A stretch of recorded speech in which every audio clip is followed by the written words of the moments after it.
حضور والا، میں نے جان بوجھ کر اس آیہ کریمہ کو اپنا عنوان کلام قرار دیا، اس لیے کہ دور حاضر میں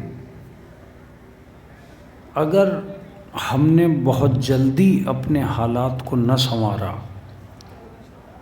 اور بہت تیزی سے اپنے دین کی اصلیت کو اپنی قوم تک اور ملت تک نہ پہنچایا تو یہ ممکن ہے کہ ہم دین میں رہتے ہوئے بھی بے دینی کا شکار ہو جائیں۔ یہ ممکن ہے کہ مومن ہوتے ہوئے بھی غیر ایمانی حرکتوں سے متاثر ہو جائے۔ یہ ہو سکتا ہے کہ دین پرست ہوتے ہوئے آدمی دنیا پرست ہو جائے۔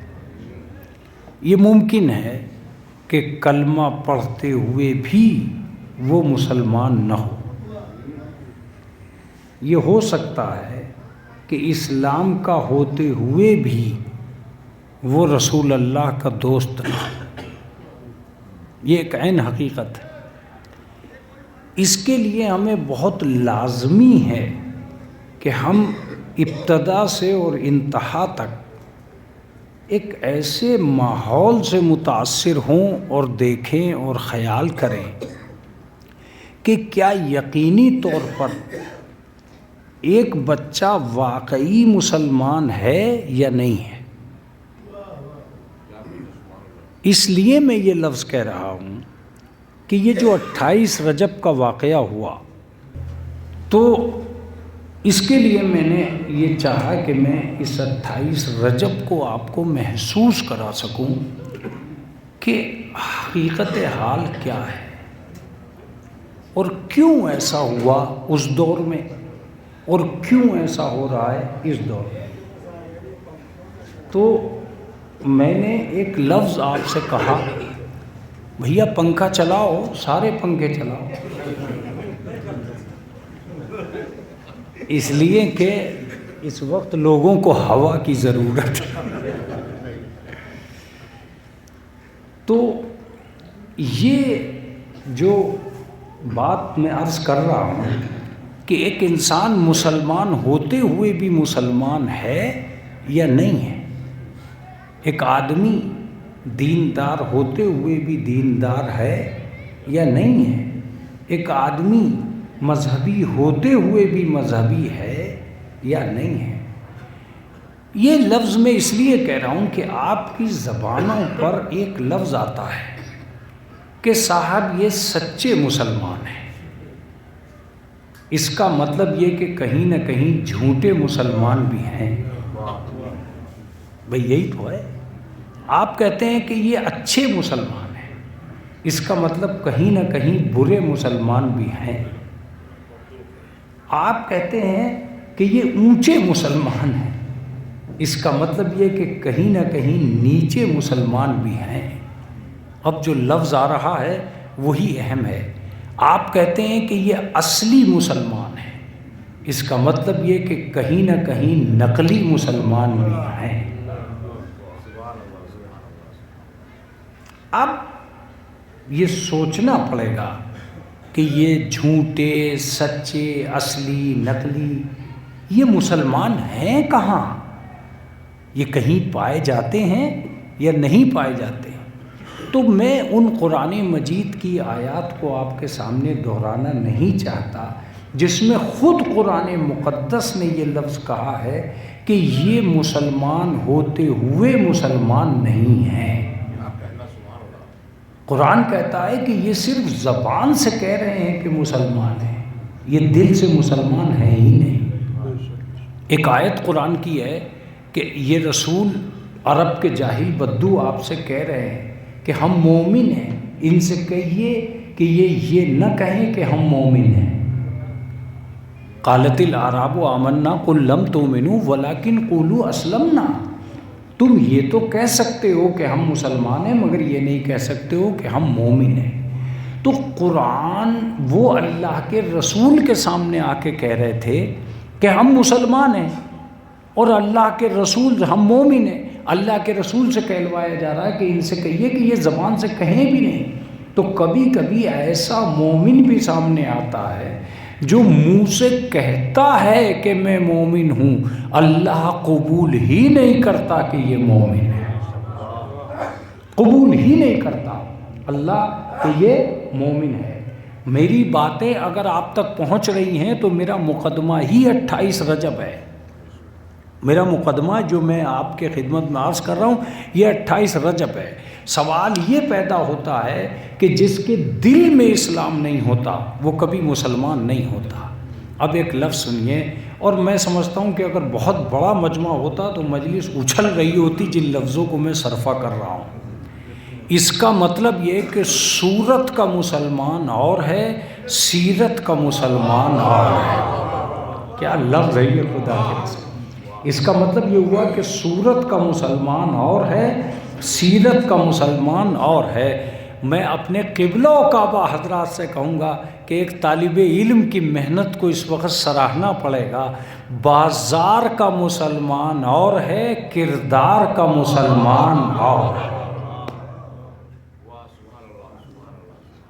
بازار کا مسلمان اور ہے، کردار کا مسلمان اور ہے. لفظ سنیے، لفظ سنیے، واقعاً لفظ سنیے جو حقیقت ہے. آیات کا مسلمان اور ہے، خواہشات کا مسلمان اور ہے. یہ جو آپ کو دیکھ رہی ہے نا بھیڑ، یہ خواہشات کی دنیا میں پلی ہوئی بھیڑ ہے.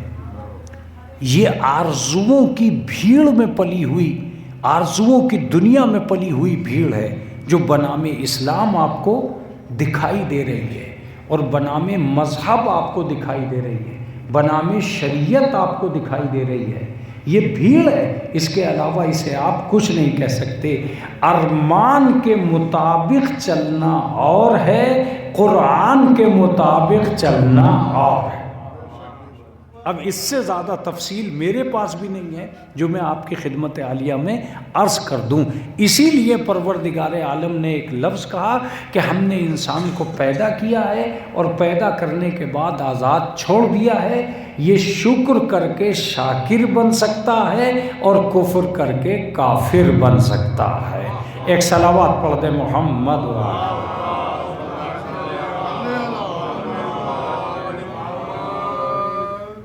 میرا آیت کا ترجمہ بھی ہو گیا، موضوع بھی سامنے آ گیا.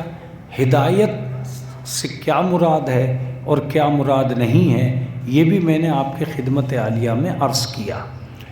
اب میں چاہتا ہوں کہ ایک لفظ کا سہارا لوں. اگر آپ اکٹھے ہو جائیں تب، آپ جتنے بھی ہیں، ضروری نہیں ہے کہ پھیل کے بیٹھے، ایک جگہ بیٹھے تو کم لوگوں میں زیادہ بڑی مجلس ہو سکتی ہے. ایک صلوات پڑھ دیں محمد و علیہ.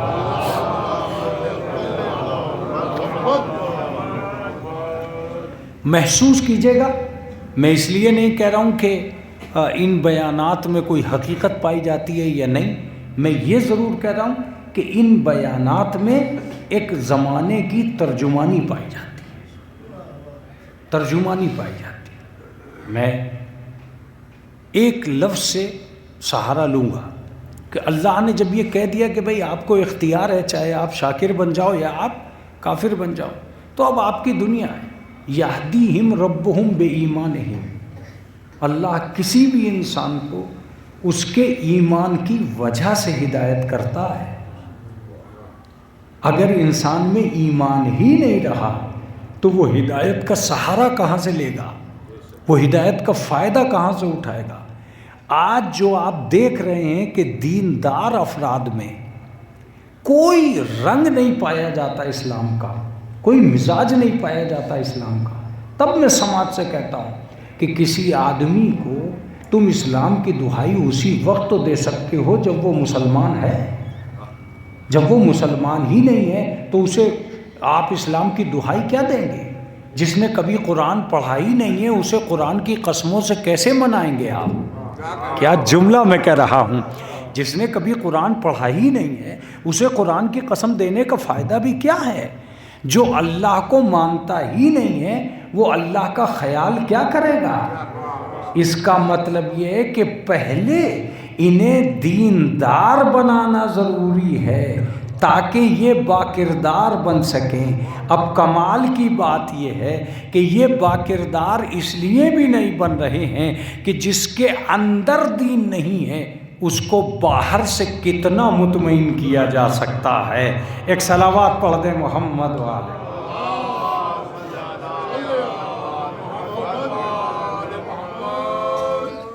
میں سمجھتا ہوں کہ میرے اس موضوع کی اہمیت آپ تک پہنچ رہی ہے۔ یہ ضروری نہیں ہے کہ چیخو پکار کر کے ہی مجلس پڑھو، اور جب زیادہ مجمع ہو تو خوب چیخو، اور جب کم مجمع ہو تو آہستہ آہستہ پڑھو۔ ایک صلوات پڑھ دیں محمد والے۔ چونکہ کم مجمع میں زیادہ چیخو گے تو ایسا لگے گا کہ یار یہ اوور ایکٹنگ کر رہے ہیں کیا، تو آپ تو مجلس سننے ہی آئے اور میں سنانے ہی آیا ہوں۔ جب ہم دونوں کا کام ایک ہی ہے تو کیوں نہ اسی کام کو کیا جائے، کیوں خواہ مجلس میں بیٹھ کے دوسرے کام کیے جائے، اسی کو کیا جائے اور اب مجلس سنی جائے۔ اصل مسئلہ دور حاضر کا، اور میں سمجھتا ہوں کہ جب سے یہ اسلام شروع ہوا ہے اب تک اصل مسئلہ دو چیزوں میں اٹکا ہوا ہے، اور وہ ہے قرآن کا پڑھنا اور قرآن کا سمجھنا۔ اب میں لفظ بدلوں گا تاکہ مجلس اپنی پوری تقویت میں آ جائے۔ قرآن کے پڑھنے والے اور ہیں، سمجھنے والے اور ہیں۔ متوجہ ہوئے آپ؟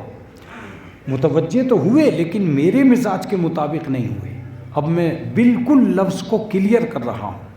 یہی وجہ ہے کہ پڑھنے کے مدرسے اور ہیں، سمجھنے کے مدرسے اور ہیں۔ دیکھیے میرا قیمتی میٹر جا رہا ہے اس میں۔ پڑھنے کے مدرسے اور ہیں، سمجھنے کے مدرسے اور ہیں۔ اب لفظ کی حقیقت کو پہچانیے گا۔ پڑھنے والے بگڑتے دیکھے ہیں، سمجھنے والے بگڑتے نہیں دیکھے ہیں۔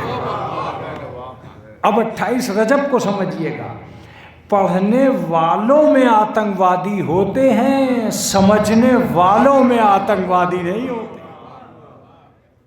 پڑھنے والوں میں آتنکوادی ہوتے ہیں، سمجھنے والوں میں آتنکوادی نہیں ہوتے۔ آپ کہیں گے کہ مولانا یہ بات کچھ سمجھ میں نہیں آ رہی ہے، کیا طالبان قرآن نہیں پڑھ رہے ہیں؟ پڑھ رہے ہیں کہ نہیں پڑھ رہے؟ پڑھ رہے ہیں۔ پھر اس کے بعد ساری دنیا ان کے اسلام سے گھبرا کیوں رہی ہے؟ عورتیں گھبرا رہی ہیں، یہ کیسا اسلام ہے؟ یورپ گھبرا رہا ہے، یہ کیسا اسلام ہے؟ پاکستان گھبرا رہا ہے، یہ کیسا اسلام ہے؟ ہندوستان گھبرا رہا ہے، یہ کیسا اسلام ہے؟ یہ طالبان بنامی اسلام ساری دنیا کے لیے آفت کیوں بن رہے ہیں؟ وجہ صرف اتنی سی ہے کہ انہوں نے قرآن پڑھا ہے، سمجھا نہیں ہے۔ میں بھی یہی کہہ رہا ہوں کہ جس نے قرآن پڑھا ہے اور سمجھا نہیں ہے وہ پڑھنے میں نقصان دے گا، سمجھنے میں نقصان نہیں دے گا۔ ہاں اب میں مجلس کو مجلس بنانے کے لیے ایک لفظ کہہ رہا ہوں۔ مجھ سے کسی نے پوچھا مولانا یہ طالبان ہیں کون؟ اگر آج رنو میں 28 رجب کی مجلس میں اس جملے کو کامیاب نہ کر سکا تو میں خود کی ناکامی کا ماتم کروں گا جانے کے بعد میں۔ لفظ سنیے گا، میں نے کہا طالبان کا کوئی ترجمہ نہیں ہے سوائے اس کے کہ بغض ابو طالب کا نتیجہ ہے طالبان۔ آقا آپ بیدار ہوئے، میں شکر گزار ہوا، توجہ دیجیے گا۔ بغض ابو طالب کا نتیجہ ہے طالبان۔ آپ کہیں گے یہ کہاں سے ترجمہ کر دیا؟ میں اصلی بات بتانے جا رہا ہوں۔ کل ایک اچھے انسان کا اسلام دنیا کو سمجھ میں نہیں آیا، کیا جملہ آ گیا ہے خدا کی قسم. ایک بہترین اسلام ابو طالب نے پیش کیا, دنیا نے اسے کافر کہہ دیا, اس کا اسلام سمجھ میں نہیں آیا. جب اچھے انسان کا اسلام سمجھ میں نہیں آیا تب مسلمان برے روپ اختیار کر کے پیدا ہوا تاکہ لوگوں کو یہ برا اسلام سمجھ میں آ جائے. اگر کل ابو طالب کا اسلام سمجھ لیا جاتا تو آج طالبان سامنے ہی نہ آتا.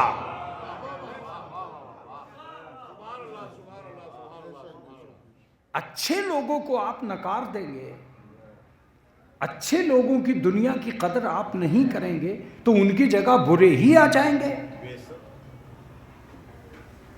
کیا بات سمجھ میں نہیں آئی؟ آئی تو لیکن آدھی آئی. میں بتاتا ہوں, آپ اگر اچھے آدمی کو سیکریٹری نہیں بناؤ گے تو انجمن کو برا آدمی آ کے لوٹ کے لے جائے گا. ارے کیا جملہ ہے, متوجہ رہیے گا, بہت توجہ سے سنیے گا, بہت توجہ سے سنتے رہیے گا. اگر آپ ایماندار آدمی کے ہاتھوں میں رسید بک نہیں دو گے تو برا آدمی چندے کو دھندا بنا دے گا. برا آدمی چندے کو دھندا بنا دے گا. تم اگر بیدار ہو تو کم ہو مگر مجلس میں ہو. جملہ سنو, اگر تم نے صحیح آدمی کو متولی نہیں بنایا تو بجائے بچانے کے وقت کو بیچ ڈالے گا.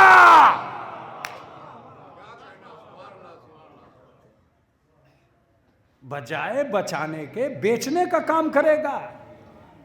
کیا میں یہاں تک صحیح نہیں ہوں؟ اگر میں یہاں تک صحیح نہیں ہوں تو اب جملہ کہہ رہا ہوں. اگر آپ نے اصلی وارث کو مسند نبوت پہ نہیں بٹھایا تو حلال کو حرام کر دے گا, حرام کو حلال کر دے گا.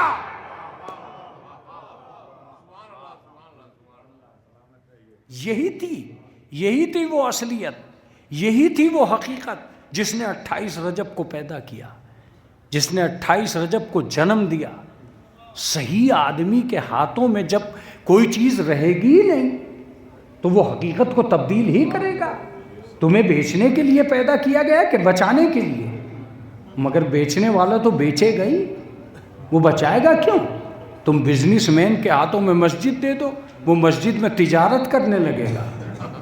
کیا جملہ آ گیا ہے خدا کی قسم, وہ مسجد میں تجارت کرنے لگے گا, بزنس تلاش کرنے لگے گا. تم امام باڑہ کسی بزنس مین کے ہاتھوں میں دے دو, وہ فوراً پروفٹ تلاش کرے گا کہ یار یہ سال بھر خالی پڑا رہتا ہے, اسے کرائے ہی پہ کیوں نہ دے دیں.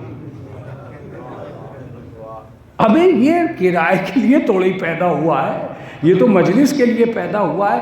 یہ کرایہ جو دلوا رہا ہے یہ آدمی ہے. اب میرا لفظ سنیے, مجلس چاہے سوچئے گا یا نہ سوچئے گا مگر لفظ سن لیجئے. اس دنیا میں طبیعت کا بازار الگ ہے, شریعت کا بازار الگ ہے. تم طبیعت کو کہاں داخل کیے جا رہے ہو شریعت میں؟ آیت سنیے, لا تغلو فی دینکم غیر الحق, حق کے علاوہ اپنے دین میں کسی غلط بات کو داخل مت کرو. کیا اچھا جملہ تھا, کیا اچھی آیت تھی. لا تغلو فی دینکم غیر الحق, حق کے علاوہ اس اپنے دین میں غلط سلط باتوں کو داخل مت کرو. ولا تتبع اہواء قوم قد ضلوا من قبل, اور ایسی کسی قوم کی اتباع نہ کرو جو پہلے گمراہ رہ چکی ہے. آئے ہائے آئے ہائے آئے ہائے. اور دوسری آیت اس سے بھی زبردست ہے, وَأَضَلُّوا كَثِيرًا, اور بہت سے لوگوں کو گمراہ کر چکی ہے. کیا حسین آیت مجھے یاد آ گئی. ایک بات تو یہ ہے کہ ایسا انسان کبھی ہادی نہیں بن سکتا جو پہلے کبھی گمراہ رہ چکا ہے. آہا آہا آہا, ایسا انسان کبھی ہادی نہیں بن سکتا جو پہلے کبھی گمراہ رہ چکا ہے، اور ایسا انسان بھی ہادی نہیں بن سکا جو بہت سو کو گمراہ کر چکا ہے۔ اس کا مطلب یہ کہ قرآن مجید کی دنیا کو پڑھنا اور ہے، سمجھنا اور ہے۔ اگر آپ صرف پڑھنے کا کاروبار کر رہے ہیں تو یہ نہیں ہے۔ ہاں، مولوی حضرات میری طرف کو ضرور دیکھ رہے ہوں گے کہ یار یہ مولانا کون سی تبلیغ کرنے لگے۔ میں اس تبلیغ کا بھی سامنے لے آتا ہوں کہ بھئی میں کیوں ایسی تبلیغ کر رہا ہوں۔ دیکھیے دونوں آیتیں موجود ہیں۔ ایک آیت کیا ہے؟ ایک صلوات پڑھ دیں محمد والے۔ آ جاؤ یار حسن اکبر بھائی، ایک بھی نعرہ ابھی تک لگا نہیں ہے۔ ایک صلوات پڑھ۔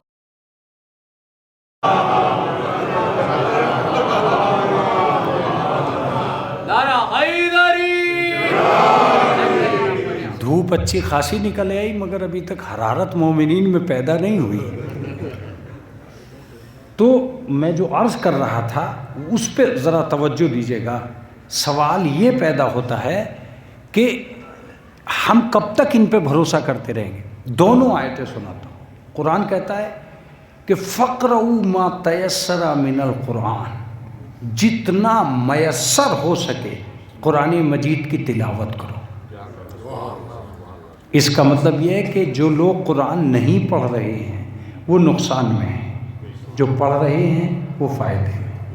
ایک بات یاد رکھیے صاحب، آپ قرآن کا پیچھا چھوڑ دیں تو چھوڑ دیں، قرآن آپ کا پیچھا نہیں چھوڑے گا۔ قرآن آپ کا پیچھا نہیں چھوڑے گا۔ آپ اسے دل سے نکال دیں، وہ بہو کے ساتھ جہیز میں آئے گا۔ کیا جملہ ہے خدا کی! وہ بہو کے ساتھ جہیز میں آئے گا تاکہ دونوں باتیں یاد دلا سکے کہ نسل کہاں ہے، اصل کہاں ہے۔ ارے میں نے کیا جملہ کہا! دونوں باتیں یاد دلا سکے۔ آ گیا ہمارے گھر میں گھس گیا، دل میں نہیں گھسا، گھر میں گھس گیا۔ اور آنے کے بعد میں ایک عجیب منظر ہم نے دیکھا کہ سارا جہیز نیچے رکھا تھا، وہ سب سے اوپر رکھا تھا۔ کیا جملہ ہے خدا کی قسم! سارا جہیز نیچے، میز نیچے، الماری نیچے، زیور نیچے، وہ اوپر تھا۔ میں نے کہا جی اوپر کیوں ہو؟ کہا کہ جو اوپر والے ہوتے ہیں وہ اوپر ہی رہتے ہیں۔ ارے کیا حسین جملہ ہے! جو اوپر والے ہوتے ہیں اوپر ہی رہتے ہیں، نیچے نہیں آتے۔ میں نے کہا تم ہو کیا، کر کیوں رہے ہو، کیا کر رہے ہو؟ کہا کر یہ رہا ہوں کہ میں قدرت کی طاقت کا اعلان کرنے تمہارے گھر میں آیا ہوں۔ اس جملے پہ آپ کی توجہ نہیں تھی۔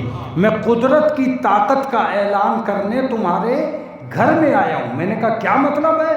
کہ اگر تم میں ہمت ہو تو مجھ میں سے ایک نقطہ گھٹا کے دیکھنا یا ایک نقطہ بڑھا کے دیکھنا۔ مجلس کو تو ہو جانا چاہیے تھا۔ ایک نقطہ گھٹا کے دیکھنا، ایک نقطہ بڑھا کے دیکھنا۔ سال بھر، 3 سال، 50 سال، 25 سال تمہارے گھر میں رہوں گا، نہ ایک نقطہ بڑھا سکتے ہو نہ ایک نقطہ گھٹا سکتے ہو۔ میں یہ بتانے آیا ہوں کہ اس دور میں بھی انسان کی طاقت اور ہے، رحمان کی طاقت اور۔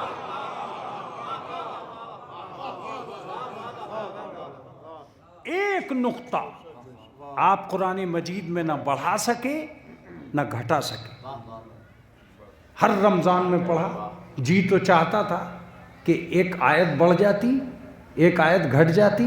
جو لوگ قرآن نہیں پڑھ پاتے ہیں پورے رمضان میں وہ چاہتے تھے کہ پارے 15 ہی ہو جاتے، اور جو کئی قرآن پڑھ لیتے ہیں رمضان میں وہ چاہتے تھے کہ پارے بڑھ جاتے، مگر نہ طبیعت کے بل پہ بڑھا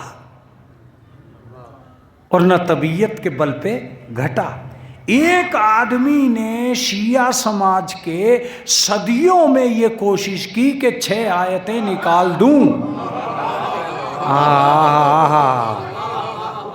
اور وہ بھی حکومت کے بل پہ کی طاقت کے بل پہ کی، قدرت کے بل پہ کی، لیکن اللہ نے کہا نکالتے رہو، تمہیں سوچنا پڑے گا تم کہاں پہنچ گئے۔ ایک صلوات پڑھ دے محمد و آل محمد۔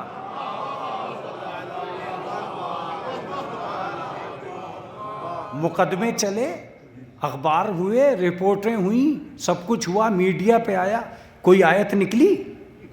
نہیں نکلی۔ اس کا مطلب یہ کہ حکومت چاہے کتنا ہی کیوں نہ چاہے، قرآن مجید میں ایک نقطہ نہ ہٹایا جا سکتا ہے نہ بڑھایا جا سکتا ہے۔ تو جب قرآن صامت کی آیات کو نہیں ہٹا سکتے تو قرآن ناطق کے افراد کو کیا ہٹا سکتے؟ ارے کیا جملہ کیا! 6666 آیتیں، 114 سورے، آج تک کوئی بڑھا گھٹا؟ نہیں گھٹا۔ ہمیں جب 6000 میں ایک عدد نہ گھٹا سکے تو 12 میں ایک فرد کیا ہٹاؤ گے؟ کیسے ہٹا سکتے ہو؟ یہ قیامت تک 12 ہیں، 12 رہیں گے۔ اس لیے بھی کہہ رہا ہوں کہ اس دنیا کے اندر جو قرآن آیا ہے نا، یہ جانتے ہو کس گارنٹی کے ساتھ آیا ہے؟ یہ اس گارنٹی کے ساتھ آیا ہے کہ اہل بیت تم مجھے بچانا، میں تمہیں بچاؤں گا۔ آہا، مجلس تو ہو گئی ہے۔ میں تمہارا محافظ، تم میرے محافظ۔ رسول سے کہا تھا کہ رسول چلو، دونوں زمین پہ چل رہے ہیں، میں خطابت کر رہا ہوں، دونوں زمین پہ چل رہے ہیں، تم جا کے رسول اللہ بن جاؤ گے، میں کلام اللہ بن جاؤں گا۔ اب میں آخری لفظ بھی ہو سکتا ہے اس جملے کا، میں کلام اللہ بن جاؤں گا، تم رسول اللہ بن جاؤ گے۔ میں ورق کا لباس پہن کر کتابوں جیسا نہیں ہو سکتا، تم لباس بشریت پہن کر آدمیوں جیسے نہیں ہو سکتے۔ ہائے ہائے ہائے، کیا حسین جملہ تھا۔ میں لائبریری کی بھیڑ میں جاؤں گا اور کوئی مجھے عام کتاب نہیں کہے گا، تم آدمیوں کی بھیڑ میں جاؤ گے اور تمہیں کوئی اپنے جیسا نہیں کہہ سکتا۔ یہ ممکن نہیں ہے کہ تم ان میں مل جاؤ۔ میں نے قرآن سے کہا کہ کیا گارنٹی ہے؟ کہ رسول میرے سینے میں رہتا ہے۔ آہا ہا آہا آہا آہا آہا، رسول میرے سینے میں رہتا ہے، میں رسول کے سینے میں رہتا ہوں۔ قیامت تک ہم دونوں کو کوئی مٹا نہیں سکتا۔ تو قرآن ہمارے گھروں میں آیا اور سب سے اوپر رہا۔ میں نے پوچھا تم سب سے اوپر کیوں رہتے ہو؟ کہا یہ مجھے دیکھیں نہ دیکھیں، میں انہیں دیکھتا رہتا ہوں۔ آہا آہا، مجلس تو ہو رہی ہے رنو کے مزاج کے حساب سے۔ میں انہیں دیکھتا رہتا ہوں۔ میری مجلس ایک مولوی کی چیخ سنے، مولویت کی چیخ سنے۔ یہ قرآن تم سے کہہ رہا ہے کہ یاد رکھنا، آج میں بول نہیں رہا ہوں اور محشر میں چپ نہیں رہوں گا۔ آج میں نہیں بول رہا ہوں، کل بولوں گا۔ یہ غلط کہہ رہا ہے۔ میں گھر میں تھا، یہ ایسا کر رہا تھا، یہ ویسا کر رہا تھا۔ تو قرآن مجید ایک گواہ ہے۔ اگر گواہ ہے تو یہ ممکن نہیں ہے کہ ہم اس کے حساب سے باہر آ جائیں۔ دوسری آیت، افلا یتدبرون القرآن ام علی قلوب اقفالها، کیا تمہارے دلوں پر تالے پڑ گئے ہیں؟ تالے پڑ گئے ہیں؟ تم قرآن میں تدبر کیوں نہیں کرتے؟ اس کا مطلب یہ ہے کہ ایک دنیا ہے قرآن کو پڑھنا اور دوسری دنیا ہے قرآن کو سمجھنا۔ قرآن کے پڑھنے والے اور ہیں، سمجھنے والے اور ہیں۔ اب میں ان دونوں کا فرق بتا دوں۔ ایک آیت آئی قرآن میں، یضل بہ کثیرا ویہدی بہ کثیرا، بہت سے لوگ اس قرآن کے ذریعے سے گمراہ ہو جائیں گے اور بہت سے لوگ ہدایت پا جائیں گے۔ ہمیں تو قرآن ہدایت دینے کے لیے آیا یا گمراہ کرنے کے لیے آیا؟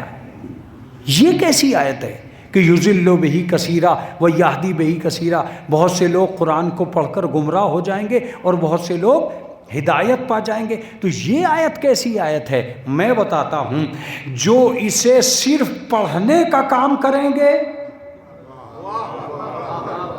ان کے گمراہ ہونے کے امکان ہیں، لیکن جو اسے سمجھنے کا کام کریں گے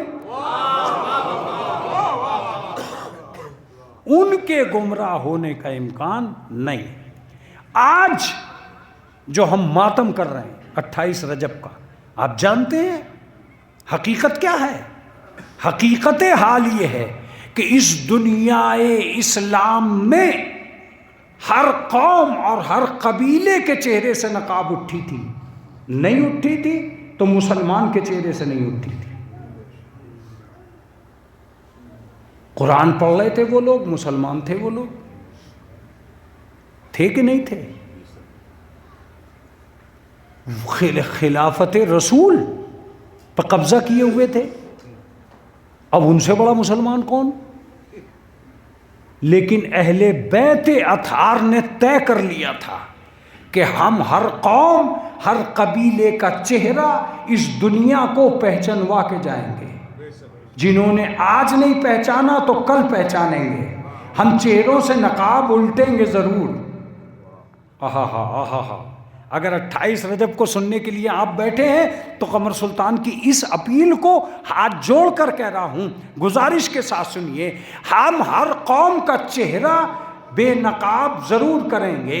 یہی وجہ تھی کہ اہل بیت جگہ جگہ میدانوں میں گئے تاکہ لوگوں کے چہروں سے نقاب اتر سکے۔ متوجہ رہیے گا، رسول مکے میں رہے تاکہ پہچان لیا جائے کہ مشرک کیسے ہوتے ہیں۔ توجہ دیجیے گا، مدینے میں آئے تاکہ پہچان لیا جائے کہ کافر کیسے ہوتے ہیں۔ علی خیبر میں گئے تاکہ پہچان لیا جائے کہ یہودی کیسے ہوتے ہیں۔ فاطمہ مباہلے میں آئی تاکہ پہچان لیا جائے کہ عیسائی کیسے ہوتے ہیں۔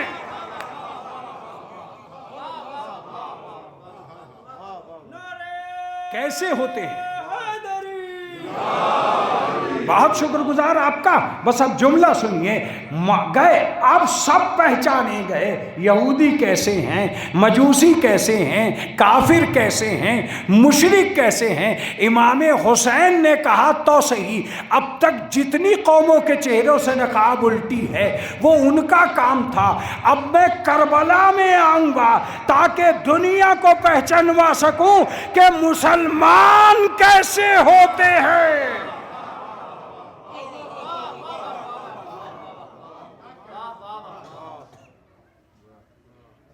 یہ جنگ مدینے میں بھی ہو سکتی تھی، یہ جنگ مکے میں بھی ہو سکتی تھی۔ اگر حسین مدینہ نہ چھوڑتے تو یہ جنگ مدینے ہی میں ہو جاتی، مگر میں بتاؤں کیوں نہیں ہوئی، کیوں نہیں ہوئی یہ بتاؤں آپ کو۔ اب تک کا دشمن تاریخ کی نقاب اوڑھ کر قتل کر کے گلیوں میں چھپ جاتا تھا۔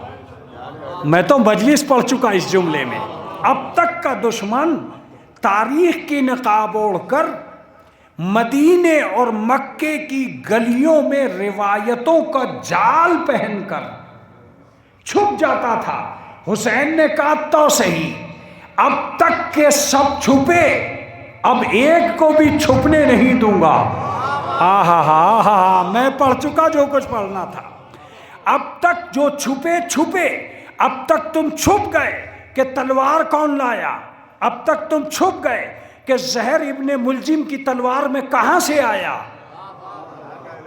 آپ بیدار ہیں، آپ بیدار ہیں خدا کی قسم۔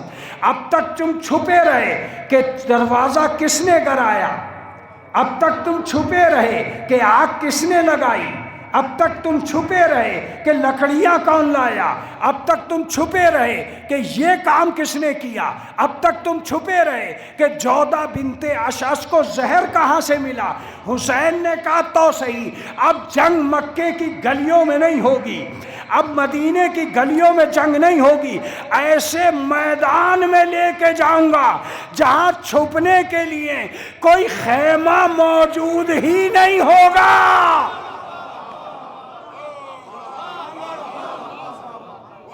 اے کاش میری مراد آپ تک پہنچ گئی ہوتی، میری مراد آپ تک پہنچ گئی ہوتی۔ اب چھپنے کا موقع نہیں دوں گا، نہ پیڑ کے سائے میں چھپ سکے گا، کہیں نہیں چھپے گا۔ میں تو لفظ کہہ کر منبر چھوڑ دوں تو حق ادا ہو جائے گا۔ حسین نے کام ایسا کیا کہ اس نے تیر بعد میں چلایا، اپنا نام پہلے بتایا۔ جملہ ہے یہ خدا کی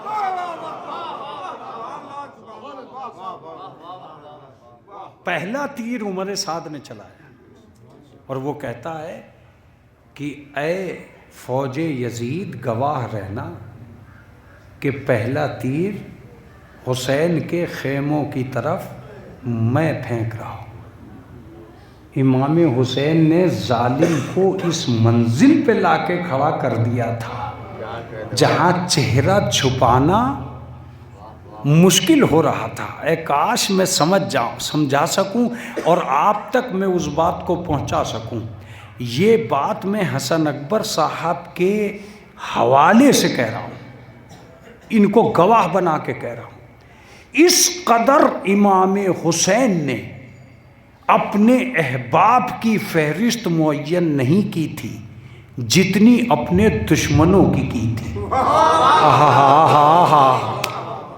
جس احتیاط سے امام حسین نے اس میڈیا کے نہ ہونے کے دور میں، اس میڈیا کے نہ ہونے کے دور میں ایک بھی قاتل کا نام چھپا نہیں رہنے دیا۔ یہاں تک تاریخ نے لکھا کہ انگلی کس نے کاٹی، انگوٹھی کس نے اتاری، امامہ کس نے چھینا۔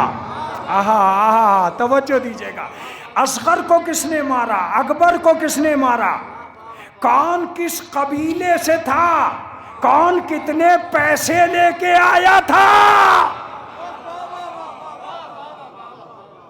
کون کس قبیلے سے تھا، کون کتنے پیسے لے کے آیا تھا، کون باپ کی دشمنی میں آیا تھا، کون اسلام کی دشمنی میں آیا تھا، سب کچھ امام حسین نے طے کیا۔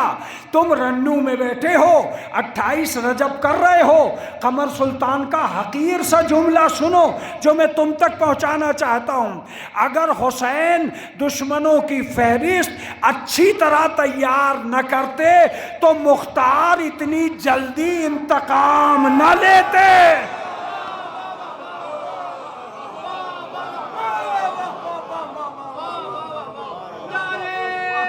دو ہی سال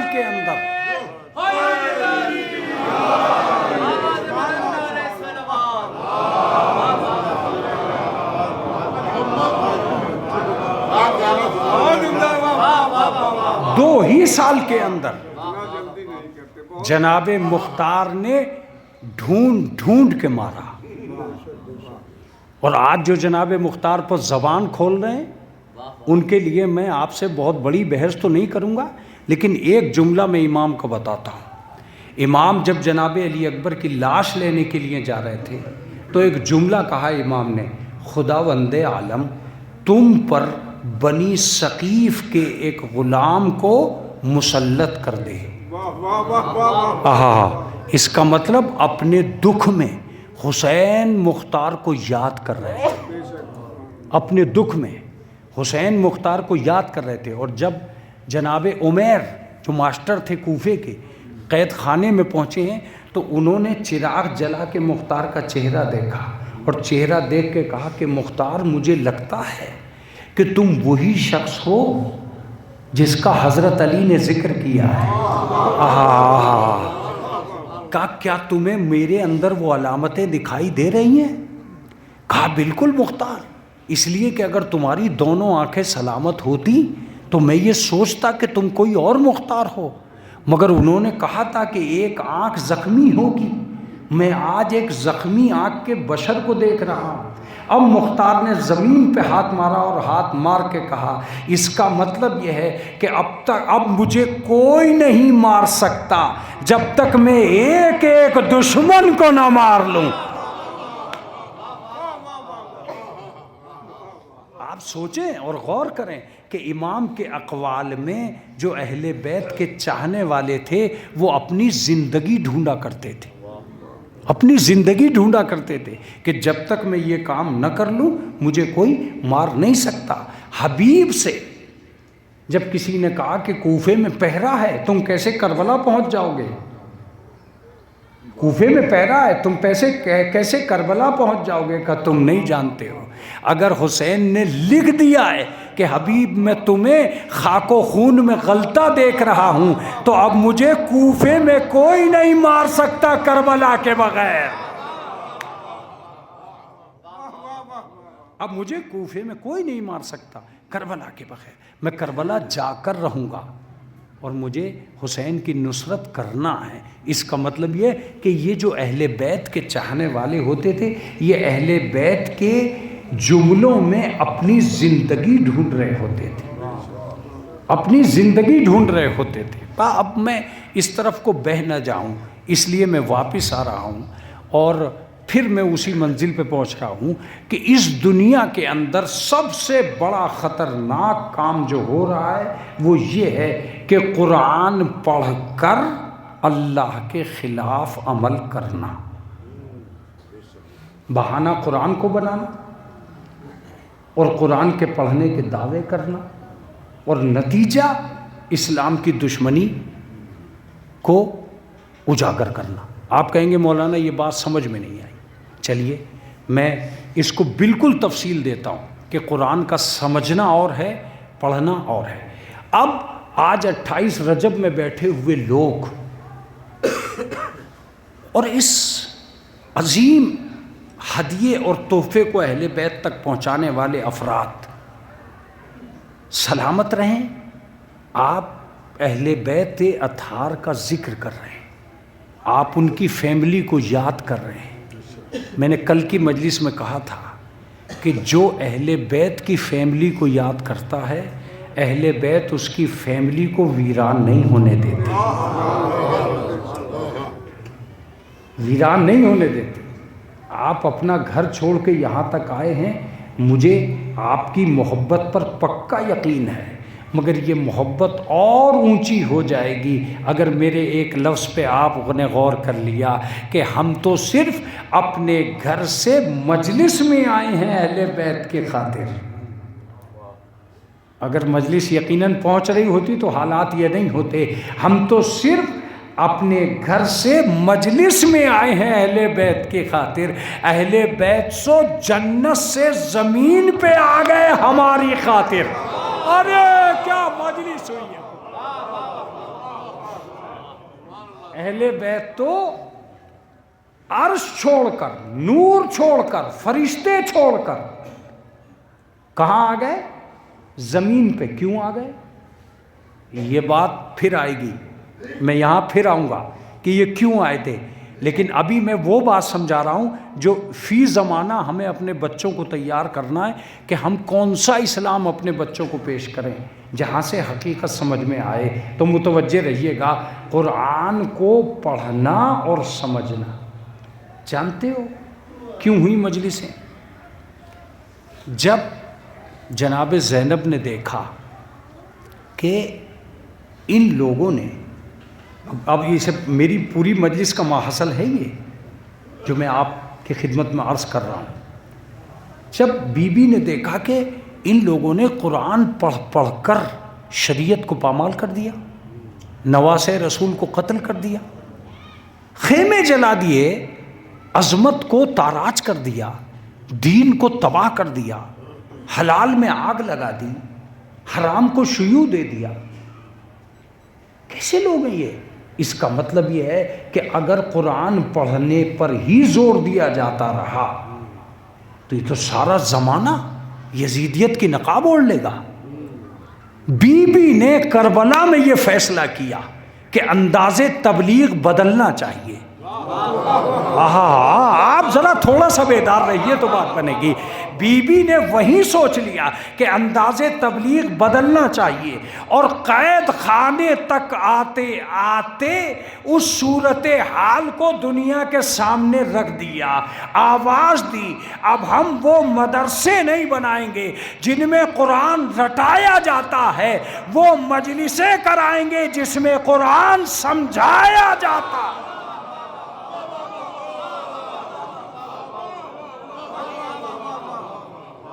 وہ مجلسیں ایجاد کرائیں گے جس میں قرآن سمجھایا جاتا ہے۔ ذاکر کو مجبور کر دیا جناب زینب صلوات اللہ علیہا نے کہ وہ منبر پہ آئے، قرآن پڑھے، آیت پڑھے، اس کا ترجمہ کرے، اس کا شان نزول بتائے، وہ آیت کیا کہہ رہی ہے یہ سمجھائے۔ اس کا مطلب یہ ہے کہ یہ جو مجلسوں کی ایجاد ہوئی ہے، یہ ان قرآن کے پڑھنے والوں سے الگ ایک مدرسہ بنایا گیا تھا تاکہ دنیا کو ایک قوم ایسی مل سکے جو قرآن کے سمجھنے کا دعویٰ کرے، سمجھنے کا دعویٰ کرے۔ یہ مجلسیں اس لیے ایجاد کی گئی تھی تاکہ قوم قرآن کو سمجھے، پہچانے، جانے، اس کی معرفت کرے، ایک ایک آیت کو محسوس کرے۔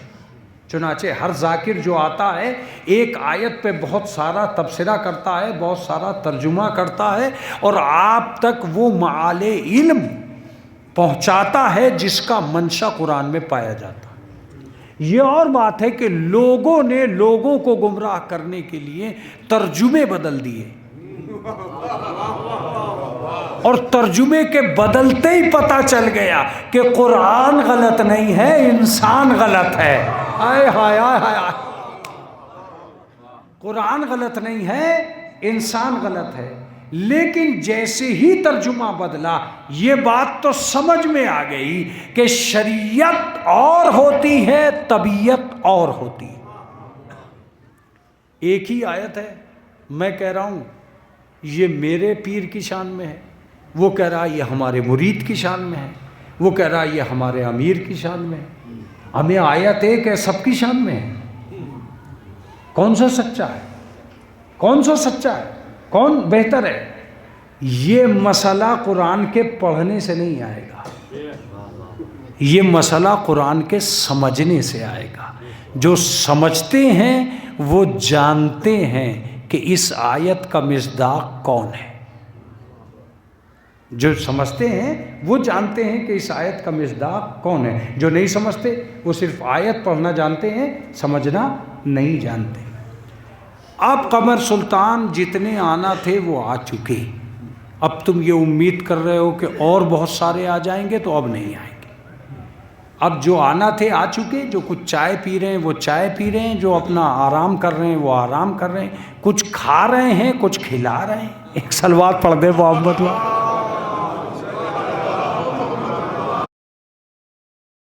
پروگرام تو ایسے ہی ہے کہ کوئی اپنی ڈیوٹی ادھر بجا رہا ہے، کوئی اپنی ڈیوٹی ادھر بجا رہا ہے۔ نام مجلسوں کا ہے، نام کیا ہے؟ مجلسوں کا ہے۔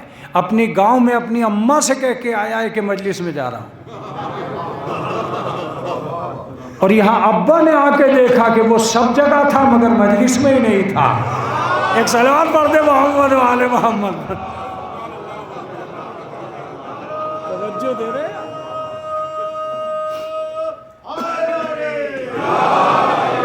وہ سب جگہ تھا، چائے پہ تھا، ناشتے پہ تھا، باغ میں تھا، دیگ پہ تھا، بریانی کے آس پاس تھا، نہیں تھا تو مجلس ہی میں نہیں تھا۔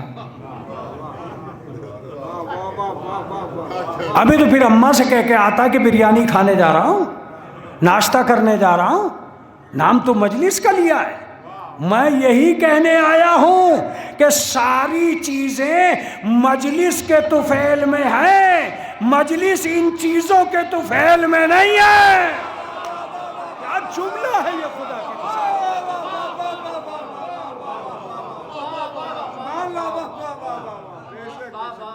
ساری چیزیں، یہ چائے کا اسٹال، یہ کپ کی گرمی، یہ کیتلی کا ساتھ، یہ پلاؤ کی خوشبو، یہ بریانی کی لذت، یہ مجلس کے طفیل میں ہے۔ یاد رکھنا، اگر مجلس ہی اجڑ گئی، اگر مجلس ہی اجڑ گئی تو بریانی کون کھلائے گا؟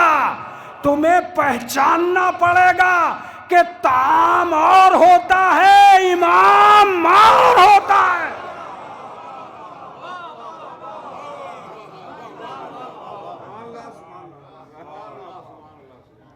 یہ گلیوں کے جلوے، یہ سڑکوں کی رونق مجلس کی بیس پہ ہیں۔ ماں بھی تمہیں اس گاؤں میں نہ آنے دیتی اگر تم مجلس کا نام نہ لیتے، اس لیے کہ ہر ماں نے اپنے بچوں کو اس جگہ سے بچایا ہے جہاں مجمع بڑھتا ہے۔ صرف حسین کے مجمع پہ ماؤں کو اعتبار تھا کہ انہوں نے بچوں سے کہا کہ بیٹا جاؤ، حسین کا مجمع آ رہا ہے۔ کیا جملہ تھا یہ خدا کے! ہر مجمع سے ماں بچے کو بچا لیتی، بھیڑ بڑھ رہی ہے تم میرے پاس آ جاؤ، لیکن جب حسین کا جلوس آتا ہے تو ماں کہتی ہے جاؤ، اس لیے کہ ہمیں پتہ ہے یہ کسی آتنکوادی کا لشکر نہیں آ رہا ہے، یہ حسین کے ساتھی آ رہے ہیں، یہ حسین کے عزادار آ رہے ہیں، اور عزادار کسی کو اجاڑتے نہیں ہیں، کسی کو بگاڑتے نہیں ہیں۔ چلیے، میں کہاں تھا؟ میں یہاں تھا کہ قرآن مجید جناب زینب نے ان مجلسوں کی ایجاد ڈال دی۔ اب جو بات میں نے کہی تھی کہ جتنا مجمع آنا تھا وہ آ گیا، کیوں کہی تھی یہ سنو۔ مولانا یہ کہاں سے سمجھاؤ گے تم کہ قرآن مجید کا پڑھنا اور سمجھنا؟ تو میں چپ ہو رہا ہوں لفظ کہہ کر، تمہیں بولنا پڑے گا۔ سچ بتاؤ، کیا ان 56 ملکوں میں قرآن پڑھا نہیں جاتا؟ ہاں، مجلس تو ہو گئی ہے، مجلس تو ہو چکی ہے، اب آپ جان بوجھ کر چپ ہیں۔ کیا ان 56 ملکوں میں قرآن پڑھا نہیں جاتا؟ اگر پڑھا جاتا ہے تو یہ کیوں نہیں بولے پیاسے بچوں پر؟ یہ کیوں نہیں بولے تاراج ہوتے ہوئے گھروں پر؟ یہ کیوں نہیں بولے اسلام کے نام پر برستے ہوئے بموں پر؟ ان کی حمایت کو کیا ہو گیا تھا؟ تیل کی چادر اوڑھ کے سو رہے ہو، پیٹرول کی دولت پہ جی رہے ہو، کبھی قرآن میں جھانک کے دیکھا ہے؟ تم کیوں نہیں بولے؟ مگر ان کا نہ بولنا اس بات کی دلیل تھی کہ قرآن کا پڑھنا کافی نہیں ہے، قرآن کا سمجھنا ضروری ہے۔ نہ سمجھے اس لیے چپ رہ گئے۔ میں بھی کبھی نہ پڑھتا اگر کوئی بھی نہ بولتا، میں بھی کبھی نہ پڑھتا اور یہی سوچ لیتا کہ قرآن پڑھنے والے سارے ہی ایسے ہوتے ہیں۔ مگر کمال کی بات یہ تھی کہ جہاں 56 ملکوں میں سناٹا تھا وہاں ایک ملک بول پڑا۔ آئے ہائے آئے ہائے ہائے، میں نے کہا تم کیوں بولے ہو؟ کہا زمانے میں اعلان کر دے کہ قرآن کے پڑھنے والے اور ہیں، سمجھنے والے اور ہیں۔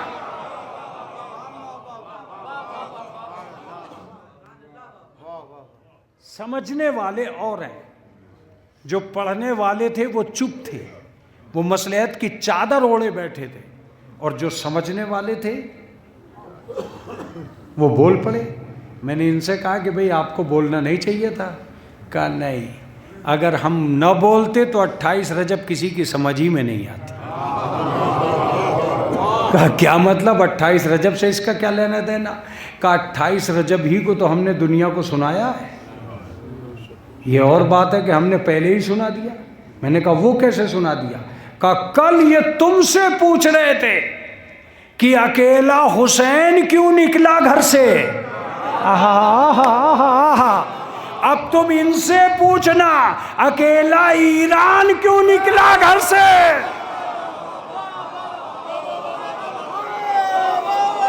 توجہ ہے؟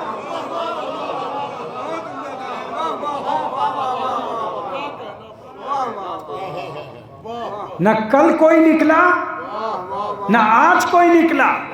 جو کل نکلا وہ بھی ابو طالب کا خون تھا.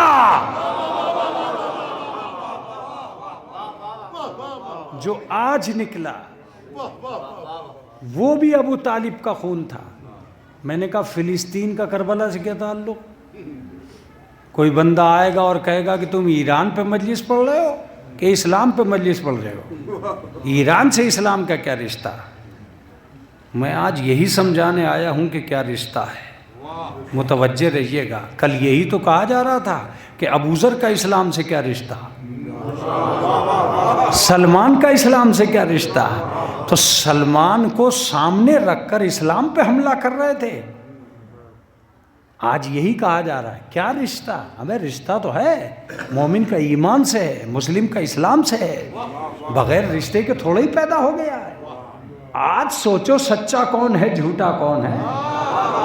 کیا جملہ ہے یہ خدا کی قسم. اب سنیے گا جو میں لفظ کہنے جا رہا تھا وہ لفظ آ رہا ہے. میں نے ان سے کہا کہ سب چپ تھے، تم بھی چپ رہ جاتے. کہا ہمارا چپ رہنا ضروری نہیں تھا، ہمیں کربلا سمجھانا تھی، ہم نے سمجھا دیا. میں نے کہا کیسے سمجھائی؟ کہا کل تک یہ تم سے کہہ رہے تھے کہ اگر یزید جھوٹا تھا تو یہ اتنے سارے لوگ اس کے ساتھ کیوں تھے. اب تم ان سے پوچھو اگر اسرائیل جھوٹا ہے تو یہ سارا عرب ان کے ساتھ کیوں ہے؟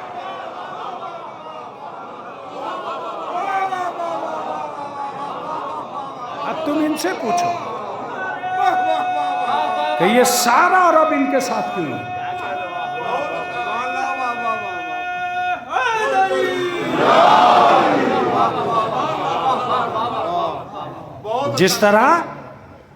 جس طرح کل کے جھوٹے نے بھیڑ اکٹھا کر لی تھی، ایسے ہی آج کے جھوٹے نے بھی اکٹھا کر لی. کل کے جھوٹے سے بھی بہت ڈرتے تھے لوگ. آئے ہائے ہائے ہائے ہائے ہائے. آج کے جھوٹے سے بھی بہت ڈرتے ہیں لوگ. توجہ دیجیے گا. کل کے لوگوں سے حق پہ پسینہ نہیں بہایا گیا، آج کے لوگوں سے خون نہیں بہایا گیا. کل بھی تو ڈر رہے تھے لوگ کہ میری فیملی کا کیا ہوگا، میرے بچوں کا کیا ہوگا، اگر میں کوفے میں بول پڑا تو میرے گھر کا کیا ہوگا، میں نے حسین کا ساتھ دے دیا تو میری ملکیت کا کیا ہوگا. یہ آج بھی سوچ رہے تھے کہ اگر ہم نے اسرائیل سے بگاڑ کھاتا کر لیا تو ہمارے تیل کا کیا ہوگا. تو جاؤ پیو تیل، جتنا پیا جا سکے گھر میں رکھو، جتنا رکھا جا سکے. اس نے تو حملہ کر دیا، اور جب حملہ کیا تو ایک اہل سنت عالم دین نے کہا کہ انہوں نے پھر سے ایک تاریخ شجاعت دہرا دی. کیا جملہ ہے خدا کی قسم، کیا جملہ ہے یہ. میں تو فدا ہو گیا تھا اس جملے پہ. میں نے ان کو میسج کیا آغا تاریخ شجاعت سے کیا مطلب. کہا انہوں نے تاریخ شجاعت دہرا دی. میں نے کہا کیا مطلب. کہا ابو سفیان کے بیٹے کبھی نہیں بولے اور ابو طالب کے بیٹے کبھی چپ نہیں رہے. کیا جملہ آ گیا ہے.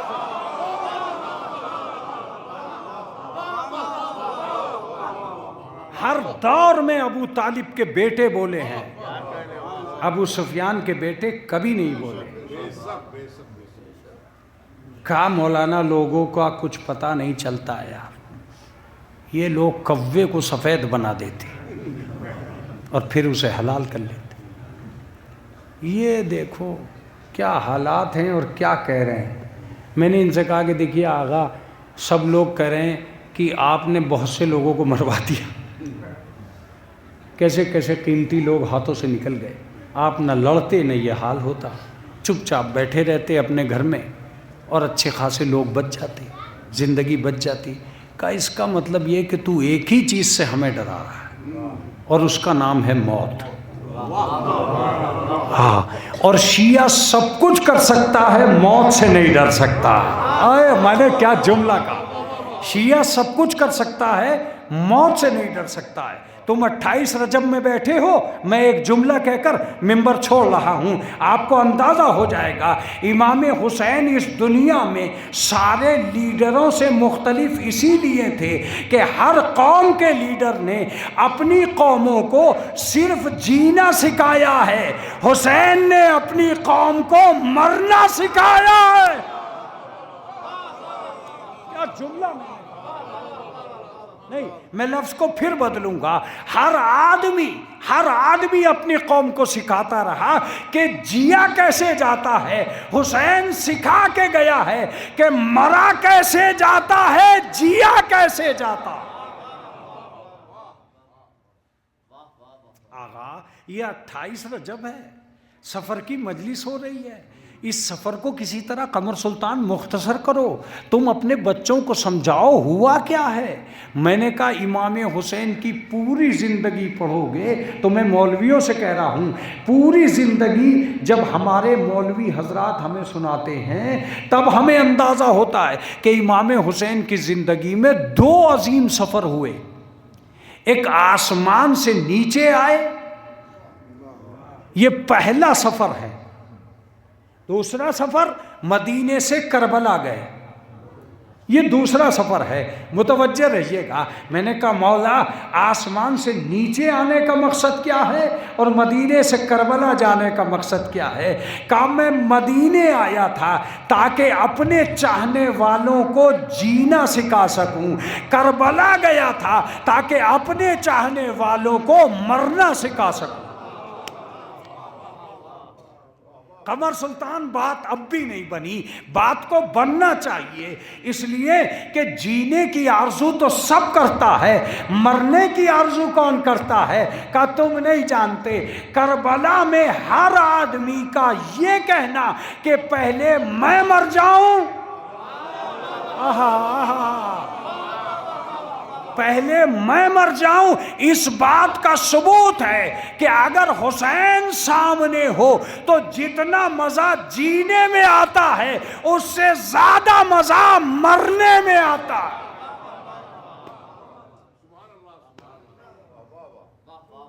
یہ 28 رجب کا جملہ ہے امام حسین کا. نحنو نصیر المنایا، ہم موت کے مسافر ہیں. کیا مطلب؟ دنیا تو جینے کی مسافر ہے، موت کا تو کوئی مسافر نہیں ہوتا.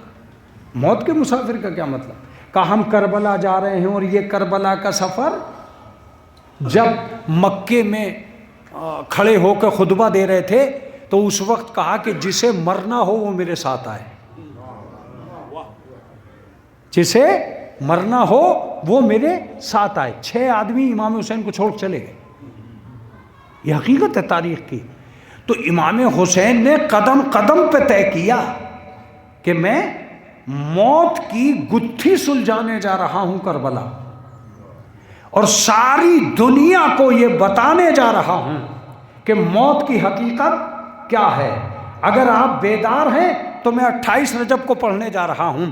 میرے مولا آپ سفر کر رہے ہیں مدینے سے کربلا کا، اور آپ اندازہ یہ لگا رہے ہیں کہ ہم موت کے مسافر ہیں، میرے ساتھ وہ آئے جسے مرنا ہو. اس کی حقیقت کیا ہے؟ کہ اپنی قوم میں لفظ موت کو محبت آل محمد کے صدقے میں اتنا آسان بنا کر جاؤں گا کہ اب انہیں لوگ موت سے نہیں ڈرا سکتے.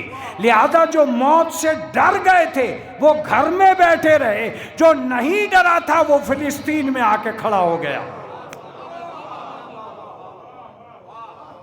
فلسطین میں آ کے کھڑا ہو گیا. میں نے ان سے کہا تمہیں ڈرنا چاہیے، کہا یہ تو ہم بعد میں بتائیں گے، جب 28 رجب کی تو مجلس پڑھے تو یہ جملہ سب کو سنا دینا کہ اگر ہم موت سے ڈر گئے ہوتے تو کربلا مدینے سے جاتے ہی نہیں.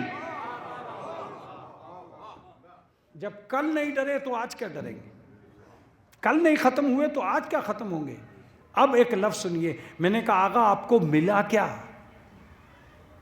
آپ فلسطین میں پہنچ بھی گئے، حملہ بھی کر دیا، اسرائیل کے لوگوں نے ہاتھ بھی جوڑ لیے، آپ کی فتح بھی ہو گئی، سب کچھ ہو گیا، آپ کو ملا کیا؟ اتنے قیمتی لوگ مر گئے۔ کہا سب کچھ ٹھیک ہے، مگر آج اگر مجھے امریکہ ختم کر دے، ایران دنیا میں نہ رہے، تو کم سے کم اخبار ضرور رہ جائے گا، اور سن 2025 کا اخبار جب بھی کوئی آدمی پڑھے گا، سن 2024 کا اخبار جب بھی کوئی پڑھے گا، وہ یہ ضرور جانے گا کہ جب سن 2025 تھا، 24 تھا، تو اس وقت یہ دو نسلیں رہا کرتی تھیں، ایک نسل ایران میں تھی، ایک نسل عرب میں تھی۔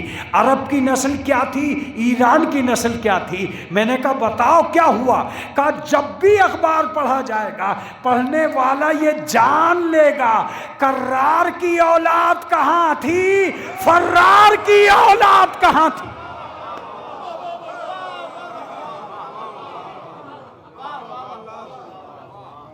یہ جانے گا وہ۔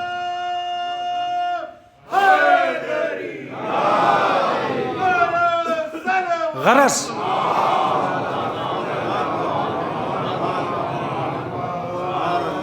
یہ عدم معرفت کا ایک طریقہ کار ہے جو اس وقت سامنے آ رہا ہے۔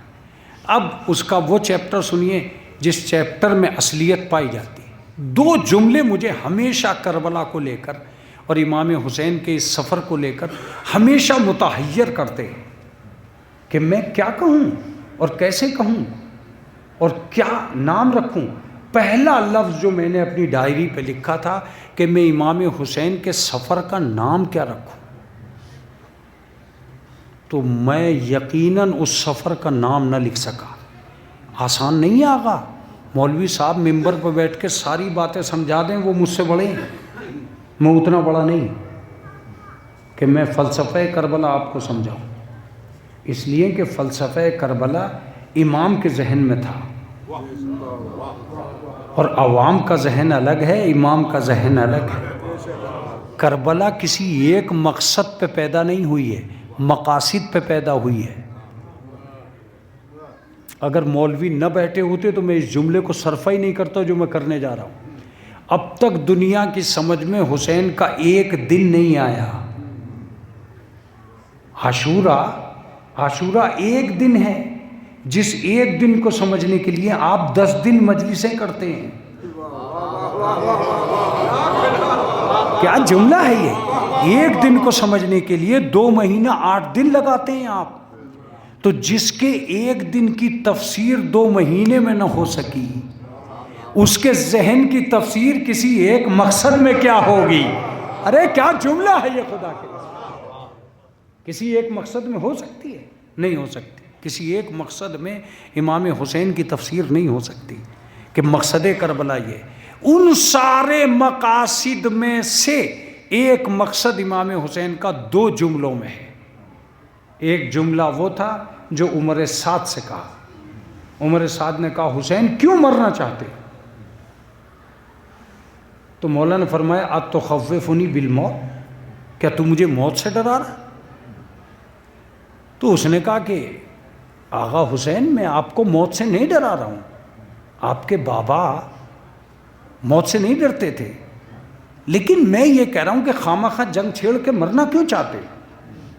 تو امام حسین نے پوچھا کیا تو بچے گا؟ کیا تو بچے گا؟ جیسے یہ کہا اس کا چہرہ پیلا پڑ گیا، اور پیلے چہرے کے ساتھ اس نے کہا کہ نہیں، مریں گے تو سب۔ اب امام حسین مسکرائے۔ آج 28 رجب ہے، آپ پورا سلام کر لیجئے گا اس جملے میں۔ مسکرائے اور مسکرا کے فرمایا کہ سن عمر سعد، اگر مرنا ہی ہے تو کیوں نہ شہادت کی موت مرا جائے۔ کیا جملہ ہے یہ خدا کے! کیوں نہ شہادت کی موت مرا جائے۔ پھر اس کے بعد امام حسین آگے بڑھے، اور آگے بڑھنے کے بعد دروازے پر کھڑے ہوئے اور کہا عمر سعد ایک پیغام اور ہے جو میں ساری دنیا تک پہنچانا چاہتا ہوں۔ آج کا میرا ایک ایک جملہ یہ قیامت تک ساری دنیا سنے گی۔ اب یہ جملہ بھی میرا یہاں سے پہنچے گا۔ مولا فرماتے ہیں سن عمر سعد، ذلت کی زندگی سے عزت کی موت بہتر ہے۔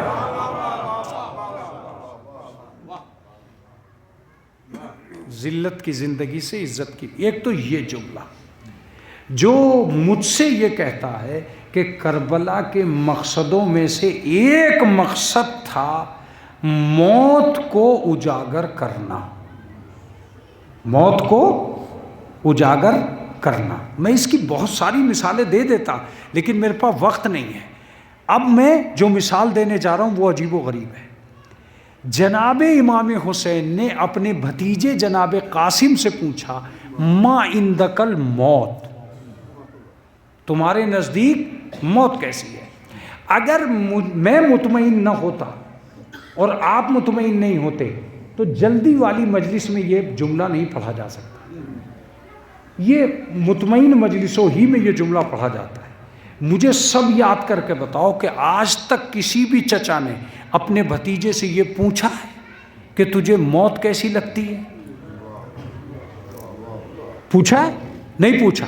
جس چچا نے پوچھا یہی پوچھا کہ تیری زندگی کیسی چل رہی ہے. ارے میں مجلس پڑھ گیا خدا کی قسم. مگر حسین نے پوچھا تیرے نزدیک موت کیسی ہے؟ مولا مطلب کیا ہے؟ کہ ہم زندگی کی حقیقت بتا چکے ہیں، اب موت کا ذائقہ بتانے جا رہے ہیں.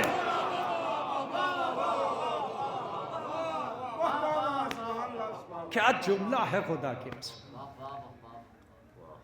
مگر جتنا عظیم چچا تھا اتنا ہی محترم بھتیجا تھا.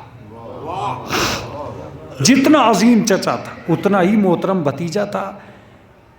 انہوں نے بھی بغیر چکھے بتایا کہ شہد سے زیادہ میٹھی ہے. ہائے ہائے ہائے ہائے، بغیر چکھے بتایا.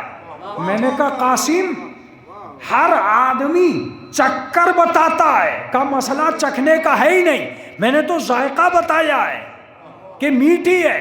میں نے کہا کیوں بتایا؟ کہ اگر ہم نہ بتاتے تو کل نفس ذائقۃ الموت قرآن میں رہ جاتا.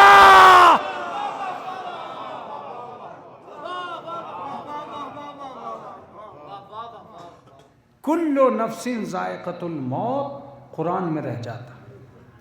ہم نے بتایا کہ میٹھی کیوں کہا؟ کہیں پھیکی بھی ہو سکتی ہے، کہیں کھٹی بھی ہو سکتی ہے، کہیں کڑوی بھی ہو سکتی ہے. ذائقہ تو ہر طرح کا ہے نا. تو انہوں نے کہا میرے میٹھی کہنے کا مطلب ہی یہ تھا کہ کہیں میٹھی ہے کہیں کڑوی ہے. میں نے کہا کہاں میٹھی ہے کہاں کڑوی ہے؟ کہ جو حسین کے ساتھ ہے تو میٹھی ہے، یزید کے ساتھ ہے تو کڑوی ہے. یہ ہے میٹھی اور کڑوی کا معیار. لہذا ہمارا مقصد یہ نہیں تھا کہ ہم اس دنیا میں کیوں اور کیسے، نہیں. اصلی اسلام آج میرا بچہ مجھ سے پوچھ رہا ہے یہ ایران میں جو نعرے لگ رہے ہیں آغا کے خلاف، اسلام کے خلاف، تو سوچ لو یہ نعرے جب ایران میں لگ سکیں تو کہیں بھی لگ سکتے ہیں. سوچ لینا کہ یہ نعرے اگر ایران میں لگ سکتے ہیں تو کہیں بھی لگ سکتے ہیں. میں تو بس ایک ہی لفظ کہنے جا رہا ہوں، ہوشیار ہو جاؤ. شیطان اپنا قبضہ کر چکا ہے. یہ شیطان کا غلبہ ہے. یہ رحمان کے ملک میں شیطان بول رہا ہے. اور زبان دیکھیے آپ، وہ کیا کہہ رہے ہیں کہ رضا شاہ پہلوی کا دور آنا چاہیے. یہی کہہ رہے ہیں نا. اس کا مطلب یہ کہ اگر یہ چاہتے ہیں کہ حکومت بدل جائے تو یہ کیوں نہیں کہتے کہ ہم میں سے کسی کو پریسیڈنٹ بناؤ. انہوں نے رضا شاہ کا نام لے کے بتایا کہ ہم رہتے ایران میں ہیں، کھاتے کسی اور کا ہیں. یہ ایجنٹ ہے، اور ایجنٹ تو صاف دکھائی دے رہے. میڈیا کے ذریعے سے شور مچا دیا گیا. میں یہی کہنے جا رہا ہوں، جب فرشتے روزانہ صبح کو مومنین کے گھروں میں آتے ہیں تو ڈائری نکال کے لکھنا شروع کرتے ہیں کتنے رحمان کے بندے ہیں کتنے شیطان کے. معلوم ہوا گھر میں 5 آدمی تھے، 4 سو رہے تھے، ایک مصلے پر بیٹھا تھا. انہوں نے کہا پرسنٹیج اتنا ہی ہے، 95% شیطان کے ہیں. ایک صلوات پڑھ دے محمد وآل محمد.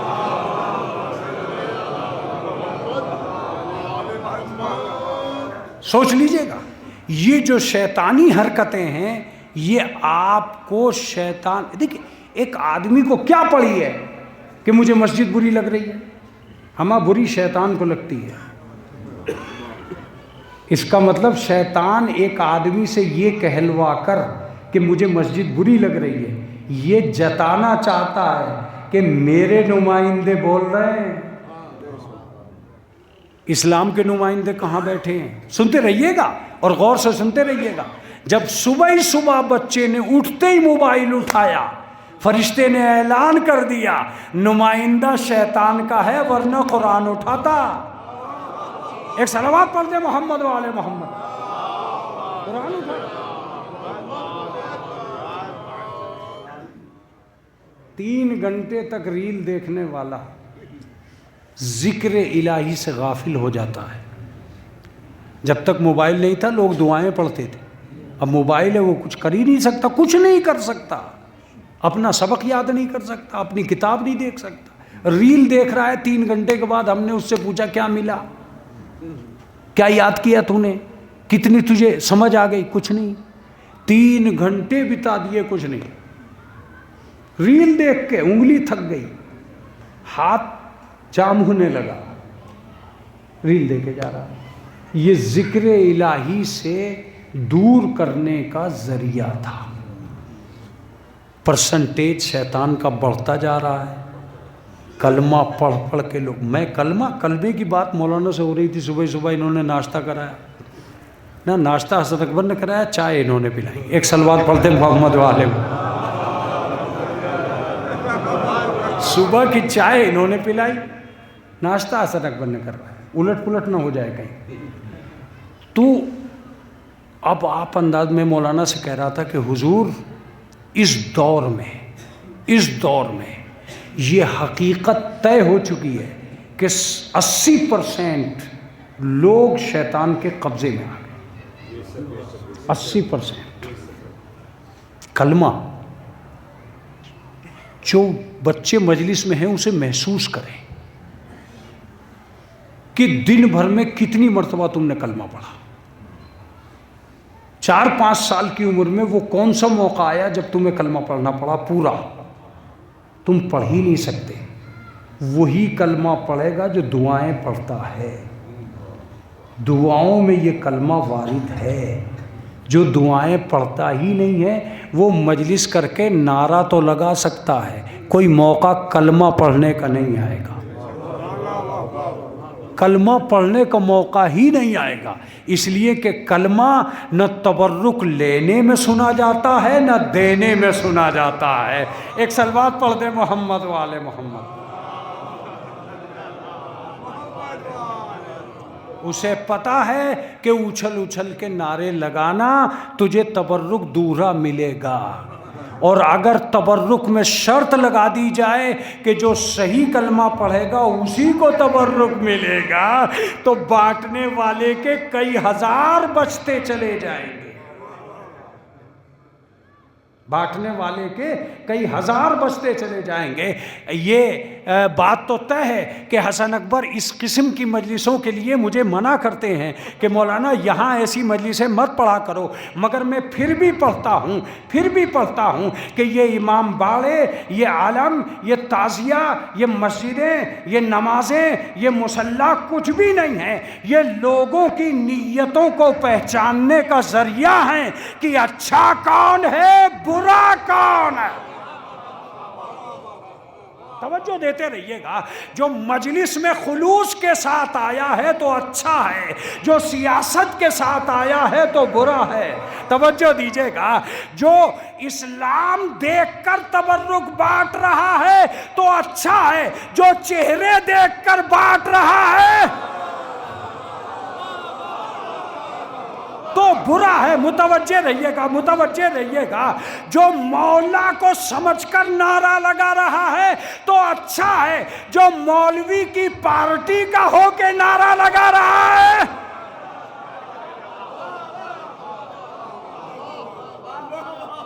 تو برا ہے۔ توجہ دیتے رہیے گا، اگر وہ علم کو چوم کے جا رہا ہے تو اچھا ہے، اگر دور سے جا رہا ہے تو برا ہے۔ لفظ سنیے گا، اس کا دور سے جانا بتا دے گا غدار ہے، اس کا چومنا بتا دے گا وفادار ہے۔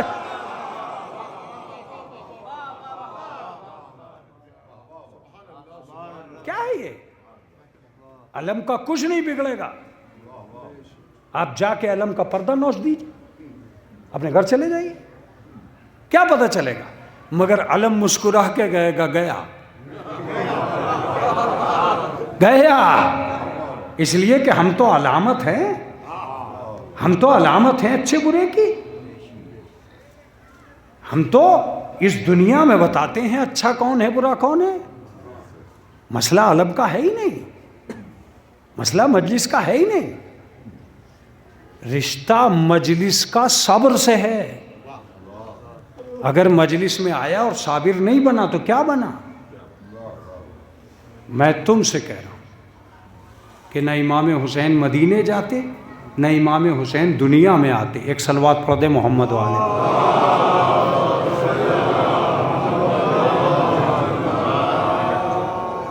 نہ امام حسین مدینے جاتے اور نہ امام حسین کربلا جاتے، یہ صرف آپ کی خاطر آئے۔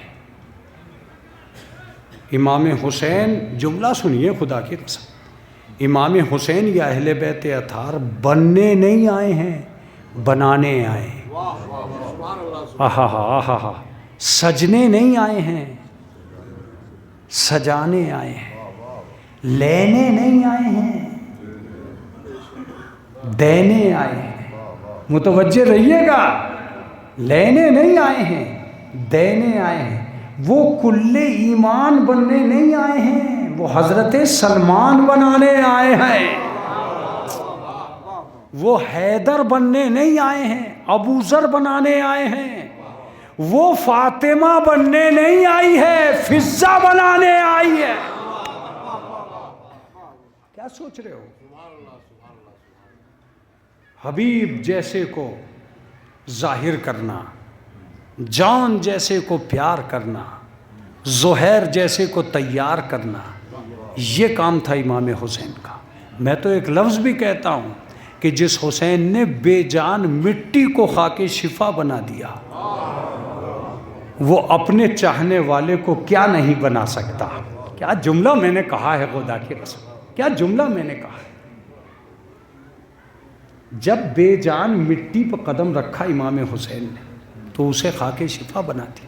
چلو بھائی قمر سلطان کب تک پڑھے جاؤ گے، اب ختم کا وقت آ گیا۔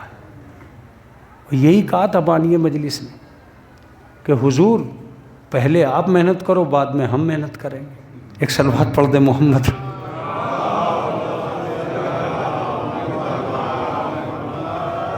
آقا یہ تو سب کچھ ہوتا رہے گا، تم ان لمحوں کے شریک ہو جاؤ جن لمحوں میں آقا حسین کی نظریں تمہارے اوپر جمی ہوئی۔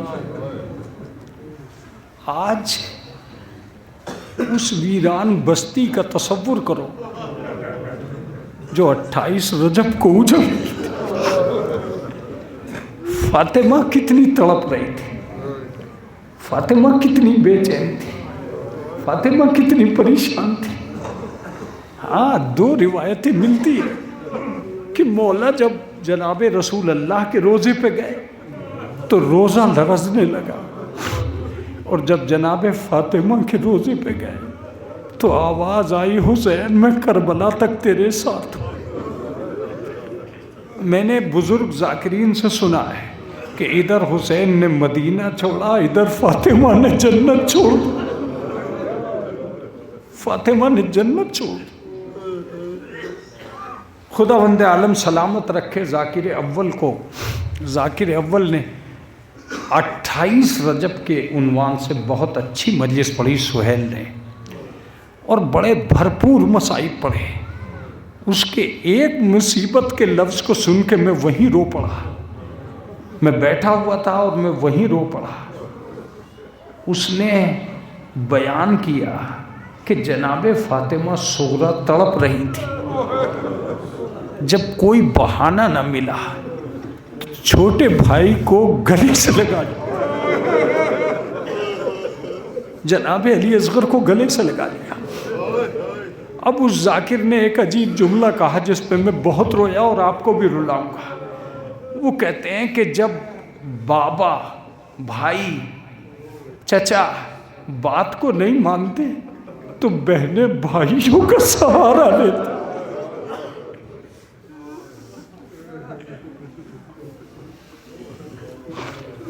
بہنیں بھائیوں کا سہارا لیتی ہیں۔ جناب علی اصغر نے صغریٰ کے گلے میں ننھی باہیں ڈال دی۔ ابھی زیادہ عمر نہیں ہے جناب علی اصغر کی، 2-3 دن سے زیادہ عمر کا کوئی وجود نہیں ملتا، مگر اہل بیت کے گھرانے کا بچہ ہے۔ گلے میں باہیں ڈال دی، سب نے لینا چاہا مگر جناب علی اصغر نے باہیں کھولی نہیں۔ جناب رباب نے کہا عباس اپنے آقا حسین سے کہو کہ علی اصغر جانے کو تیار نہیں۔ جناب امام حسین جناب صغریٰ کے قریب آئے، آواز دی بیٹا تم فاطمہ کی شبیہ ہو، میں تمہیں سفر میں نہیں لے جا سکتا، میرے لال تم بیمار ہو یہی رہو، مجھے لگتا ہے کہ تم سفر میں کہیں ختم نہ ہو جاؤ۔ وہ اس کے بعد جناب اصغر کی طرف جناب صغریٰ نے دیکھ کے کہا کہ یہ تو ابھی کچھ دن کا بچہ ہے، بابا آپ اسے لے کے جا رہے ہیں۔ اب روایت بتاتی ہے کہ جناب امام حسین نے چاہا کہ جناب علی اصغر کو جدا کریں مگر جدا نہیں ہوئے، بس امام حسین جھکے اور کان میں کچھ کہا، ہمک کے جناب علی اصغر نے باہیں کھول دی۔ ذاکرین کہتے ہیں کہ یہی کہا ہوگا، اے اصغر اگر کربلا میں تم نہ ہوئے تو ہم آخری وقت میں کسے میدان میں لے کے جائیں گے بابا۔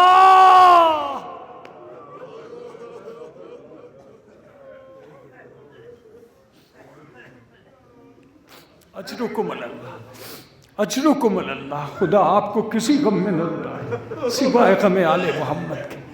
میں پڑھ چکا جو مجھے پڑھنا تھا، اب میں تم سے چاہتا ہوں کہ تم چیخ مار کے رونا، اس لیے کہ میں تمہیں 2-3 باتیں بتاتا ہوں۔ امام حسین جب تمہاری آنکھوں میں آنسو دیکھتے ہیں تو ایک جملہ کہتے ہیں کہ تمہارے آنسو میرے زخموں کا مرہم ہے۔ دوسرا جملہ جناب سید سجاد کہتے ہیں کہ جب تمہاری آنکھیں پانی سے بھر جاتی ہیں تو ہم اللہ سے دعا کرتے ہیں پروردگارا انہیں سلامت رکھنا، اور جب تمہارے آنسو رخسار پہ آ جاتے ہیں تو ہم اللہ سے دعا کرتے ہیں انہیں جنت میں ایک مقام عطا کر دے۔ اس کے بعد مولا فرماتے ہیں کہ چھٹے امام فرماتے ہیں کہ میرے جد پہ رونے والوں کبھی گھٹ گھٹ کے نہ رونا، اس لیے کہ ہمارے اجداد کو تڑپا تڑپا کے مارا گیا۔ پھر 12ویں امام فرماتے ہیں میرا سلام ہو ان جسموں پر جنہیں ٹکڑے ٹکڑے کر دیا گیا تھا۔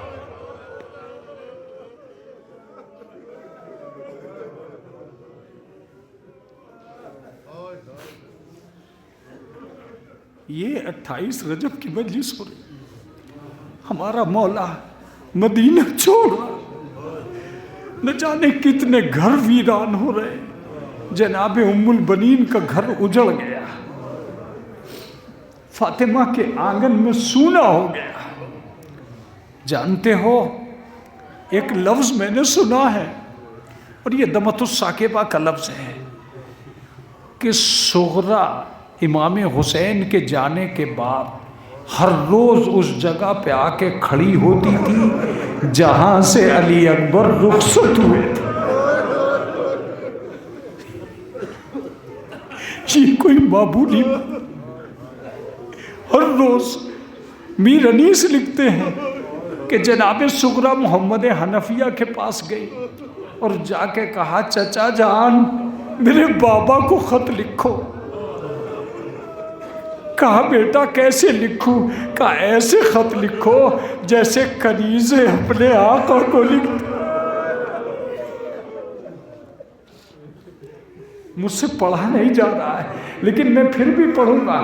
جیسے لکھو کہ آپ کی بیٹی جو آپ کی کنیز ہے بابا آپ کو سلام کہتی، اور اس کے بعد بابا یہ چچا یہ لکھو. جناب محمد حنفیہ سے کہتی ہیں چچا یہ لکھو کہ جب سے آپ گئے ہیں کئی عیدیں آئیں، رجب آیا، شعبان آیا. بابا جب سے آپ گئے یقین مانو کہ میں نے نیا لباس نہیں پہنا، اس لیے کہ اس کے گھر میں کیا عید ہوگی جس کا سارا کنبہ سفر میں.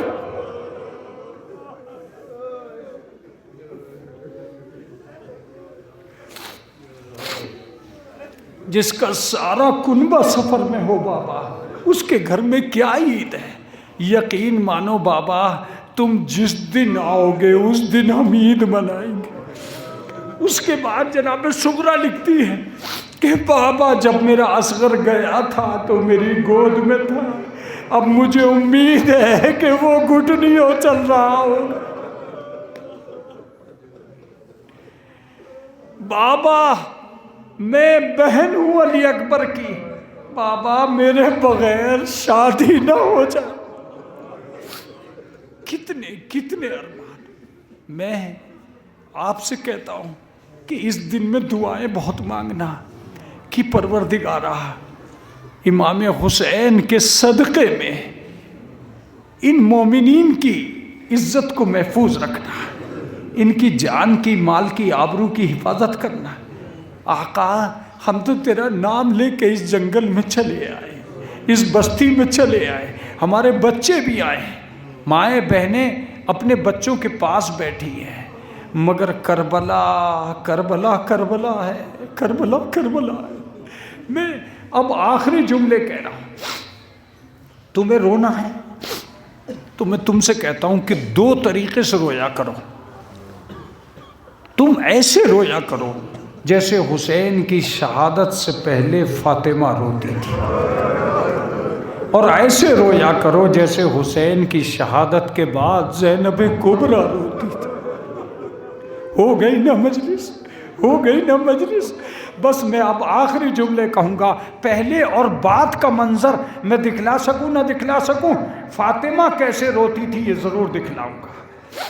ایک دن جناب رسول اللہ کی شہادت کا وقت آ گیا.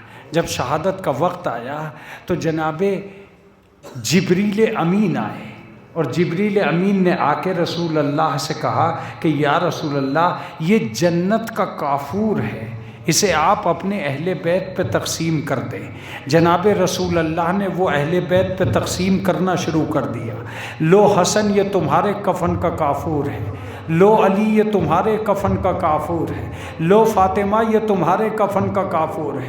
اور جو بچا ہوا کافور تھا اسے علی مرتضیٰ کو دے کے کہا یا علی یہ ہمارے کفن کا کافور ہے. روایت یہ بتاتی ہے کہ سب کو کافور ملا، امام حسین کو نہیں ملا. بس امام حسین آگے آ گئے، اور آگے آنے کے بعد میں کہا نانا آپ نے سب کو کافور دیا مگر ہمیں کافور جنت نہیں دیا. بس جناب رسول اللہ نے گلے سے لگا لیا، آواز دی بیٹا ارے جسے کفن ملتا ہے اسی کو کافور دیا جاتا ہے. اے میرے لال کربلا کے میدان میں تیرا بے غسل و کفن لاشا.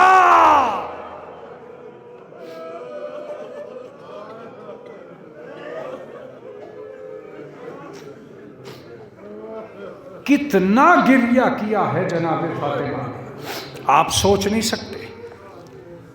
ہم کربلا سے پہلے رو رہے ہیں، کربلا سے پہلے جناب فاطمہ روتی ہے، امام علی مرتضیٰ روئے. بس آخری گریہ سنیے. اور وہ روایت تو عاشور کی ہے، چونکہ صبح بہت اچھے مصائب ہوئے، اس کے بعد بھی مصائب ہونا ہے 28 رجب کے، اس لیے میں نے ضمناً تذکرہ کیا، زیادہ نہیں، بس آخری بات، اور جتنا رونا ہو رو لیجیے گا۔ جناب سکینہ نے عاشور کے دن جب رات آئی، دن گزر گیا، دن 9 تاریخ گزر گئی، رات آئی شب عاشور، تو امام حسین سے جا کے ایک جملہ کہا، بابا یہاں سے کہیں اور چلو۔ جناب امام حسین نے اپنی بچی کو سینے سے لگا لیا اور سینے سے لگا کے کہا، بیٹا ایسا اب کیوں کہہ رہی ہو، یہاں تو ہم بہت دن سے ہیں۔ کہا بابا اس لیے کہ جب سے میں یہاں آئی ہوں سو نہیں پائی۔ کہا بیٹا ایسا کیا بات ہے؟ کہا جب بھی میں سونے جاتی ہوں مجھے کسی بی بی کے رونے کی آواز آتی ہے۔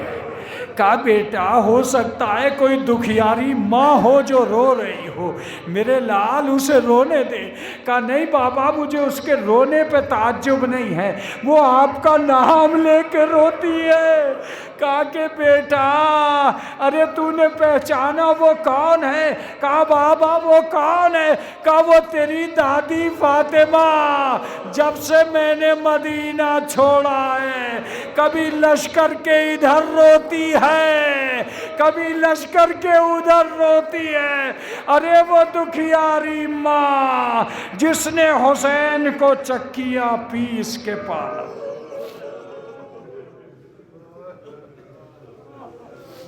سیعلم الذین ظلموا ای منقلب ینقلبون الہی بحق الزہرا و ابیہا و بالہا و بنیہا۔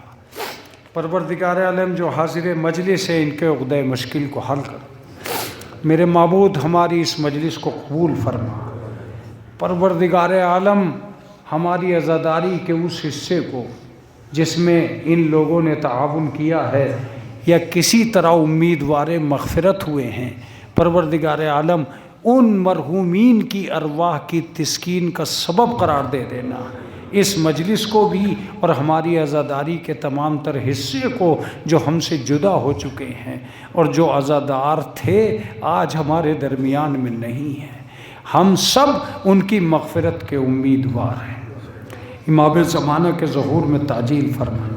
1 مرتبہ سورہ حمد اور 3 مرتبہ سورہ اخلاص پڑھ لیں، پھر میں نام لوں گا، ان اسما کی ارواح کو آپ کو بخشنا ہے۔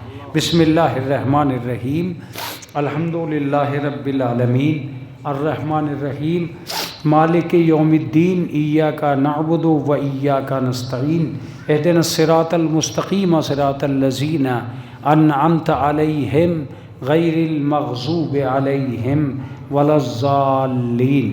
بسم اللہ الرحمن الرحیم، قل هو اللہ احد اللہ الصمد لم یلد ولم یولد ولم یکن له کفوا احد۔ بسم اللہ الرحمن الرحیم، قل هو اللہ احد اللہ الصمد لم یلد ولم یولد ولم یکن له کفوا احد۔ 3 مرتبہ بلند آواز سے صلوات پڑھ لیں، محمد و آل محمد، صلی علی محمد و آل محمد، اللہم صلی علی محمد و آل محمد، اللہم صلی علی۔ پروردگار عالم الحمد قل هو اللہ درود شریف کا ثواب میں ہدیہ کرتا ہوں بار امام چودہ معصومین پنجتین پاک شہدائے کربلا اسیران کربلا کے خدمت عالیہ میں، ان کے توسل، ان کے وسیلے اور ان کے فیض سے جو ثواب مجھے حاصل ہوا ہے اس کو میں ان اسما کی ارواح کو بخشتا ہوں۔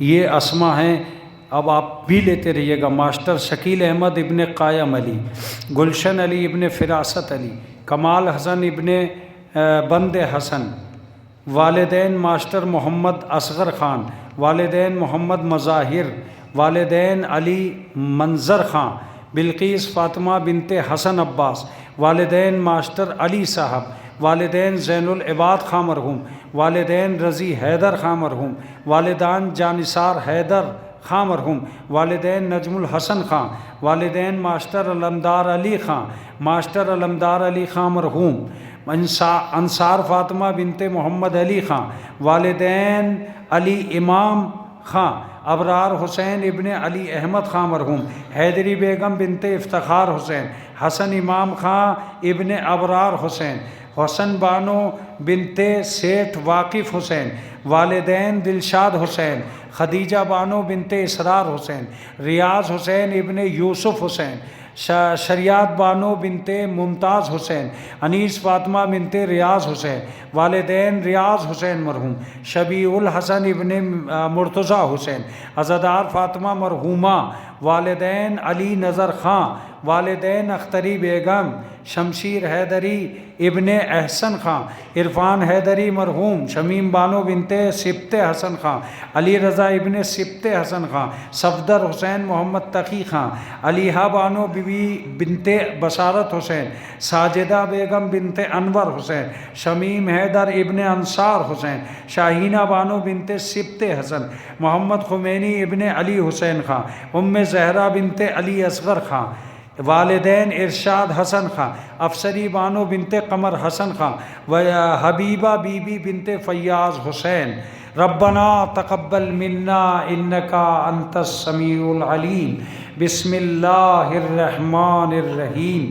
اللہم کن لولیک الحجۃ ابن الحسن صلواتک علیہ وعلی آبائہ فی هذه الساعة وفی کل الساعة ولیا وحافظا وقائدا وناصرا ودلیلا وعینا حتی تسکنہ ارضک طوعا وتمتعہ فیہا طویلا۔